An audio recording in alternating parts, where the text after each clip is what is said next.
Hello, today I'm going to be talking about Chalk and Wire, which is an online-based portfolio that is for education majors at USF.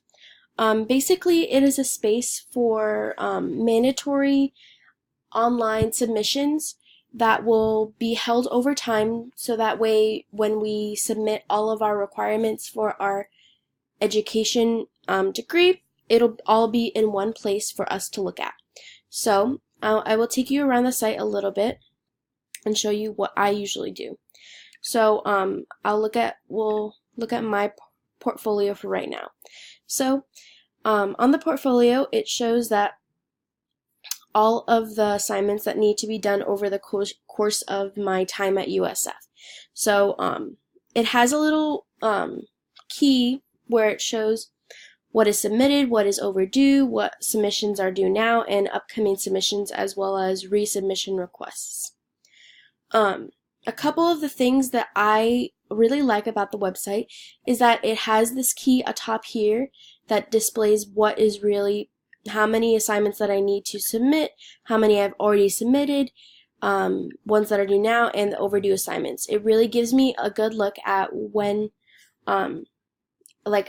it gives me a little bit of urgency for when submissions are due.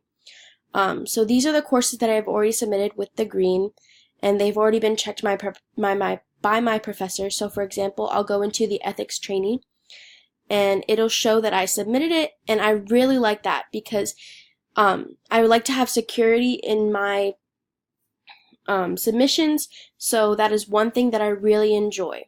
Also, I really like how they outlay the rubrics on each individual assignment.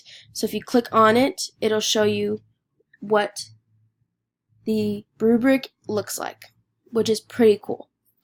A couple of things that I do not like about this website is it doesn't give me due dates. So a part of the submissions and the upcoming submissions and what is already submitted or due now, it does not tell me or give me an exact date or time for when the assignment is due. So it leaves me a little bit at a loss where I don't know when things are going to be due. It gives me a sense of urgency where if I need to do it, I need to do it now, but it doesn't give me time to plan, which I really do not like, and it kind of stresses me out. And a couple of other things I don't really like the outline or the way that the website is programmed, because a majority of it is black and green. That color scheme is not very nice, and there's only 3 drop-down menus, and it's not very accessible to users. But yeah, that is Chalk and Wire, and thank you for joining me. Bye!